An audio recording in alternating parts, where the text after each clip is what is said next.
Hello നമസ്കാരം. ലെമിങ്ടൺ എന്നാണ് ഓസ്ട്രേലിയയിൽ ഇത് പ്രൊനൗൺസ് ചെയ്യണമെന്ന് തോന്നുന്നു. നമുക്ക് ലാമിങ്ടൺ എന്ന് പറയാം നമ്മുടെ സൗകര്യത്തിനല്ലേ. ഇത് എലിസബത്തിൻ്റെ മദറിൻ്റെ ബർത്ത്ഡേക്ക് ചെയ്തതാണ്. പാഷൻ ഫ്രൂട്ടാണ് ഫില്ലിംഗ് ആയിട്ട് കൊടുത്തിട്ടുള്ളത്. ഇതിൽ 2 സ്ട്രോബെറീസ് കണ്ടില്ലേ, ഇത് 2 ഹാർട്സ് ആയിട്ട് ചെയ്യാൻ വേണ്ടി പറഞ്ഞതായിരുന്നു. ഒന്ന് എലിസബത്തും ഒന്ന് ആളുടെ സിസ്റ്ററും ഇങ്ങനെ രണ്ടുപേരും കൂടെ വിഷ് ചെയ്യുന്നതായിട്ട് അമ്മയ്ക്ക് കൊടുക്കുന്ന ഗിഫ്റ്റായിട്ട്. ഈ കേക്കിൻ്റെ പ്ലേസ് ഓഫ് ഒറിജിൻ ഓസ്ട്രേലിയയിലെ ക്വീൻസ്ലാൻഡാണ്.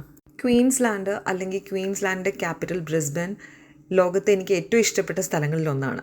ഇന്നുവരെ ഞാൻ അവിടെ പോയിട്ടില്ല, അതുകൊണ്ടല്ല എനിക്കത് പ്രിയപ്പെട്ടതായത്. പക്ഷേ എൻ്റെ ജീവിതത്തിലെ ഓരോ കാര്യങ്ങളും, ഓരോ ദിവസം നടക്കുന്ന കാര്യങ്ങൾ, അല്ലെങ്കിൽ എൻ്റെ മനസ്സിലൂടെ പോകുന്ന ചിന്തകളൊക്കെ ഏറ്റവും നന്നായിട്ട് എഴുതി വയ്ക്കാവുന്ന ഒരു ജേർണൽ പോലെ ഒരാൾ അവിടെ ജീവിച്ചിരിപ്പുണ്ട്. എൻ്റെ ചിന്തകൾ ഒരു ഫിൽറ്ററും ഇല്ലാണ്ട് എനിക്ക് പറയാൻ പറ്റിയ, എൻ്റെ നീണ്ട് ബോറടിപ്പിക്കുന്ന വോയിസ് നോട്ട്സ് മുഴുവനും ക്ഷമയോടെ കേൾക്കുന്ന, ചില പ്രത്യേക സിറ്റുവേഷനിൽ ഞാൻ ഇരിക്കുമ്പം അവരോട് പോയി പണി നോക്കാൻ പറ എന്ന് പറഞ്ഞ് എന്നെ സമാധാനിപ്പിക്കുന്ന, എന്നെ ചിരിപ്പിക്കുന്ന, ചിന്തിപ്പിക്കുന്ന, എനിക്ക് വേണ്ടപ്പോഴൊക്കെ കരുത്ത് തരുന്ന എൻ്റെ ആത്മാവിൻ്റെ ഭാഗമായിട്ടുള്ള എൻ്റെ ചിന്നു താമസിക്കുന്നത് ബ്രിസ്ബനിലാണ്.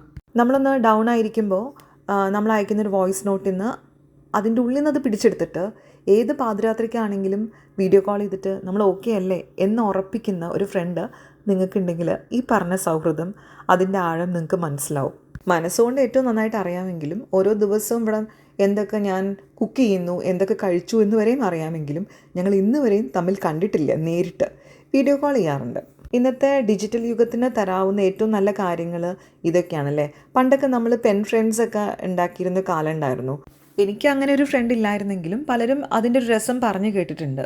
അന്നത്തെ ആ ഒരു ഫ്രണ്ട്ഷിപ്പിൻ്റെ പരിമിതികളെ മറികടക്കുന്നതാണ് ഇന്നത്തെ ഈ രീതിയിലുള്ള ഫ്രണ്ട്ഷിപ്സ്. പെൻ ഫ്രണ്ട്സ് ഒരു ആംഗിൾ നോക്കിക്കഴിഞ്ഞാൽ ടോട്ടൽ സ്ട്രേഞ്ചേഴ്സാണ്. പക്ഷേ ഇന്നത്തെ ഈ സൗഹൃദങ്ങൾ അതിൽ നിന്ന് ഡിഫറെൻ്റ് ആണ്. നമുക്ക് അവരെ നന്നായിട്ട് അറിയാം. അവർ എന്താണെന്നും എവിടെ നിന്നാണെന്നും എന്ത് ചെയ്യണമെന്നുള്ളതും വളരെ ട്രാൻസ്പെറൻ്റ് ആണ് കാര്യങ്ങളൊക്കെ.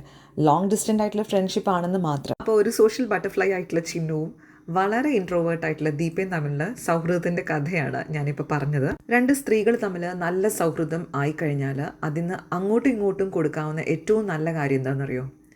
ആത്മവിശ്വാസം. അങ്ങനെ ഒരു സൗഹൃദം ഇന്നുവരെ നിങ്ങൾക്കില്ലെങ്കിൽ അത് എത്രയും പെട്ടെന്ന് സംഭവിക്കട്ടെ എന്ന് വിഷ് ചെയ്തുകൊണ്ട് ബൈ.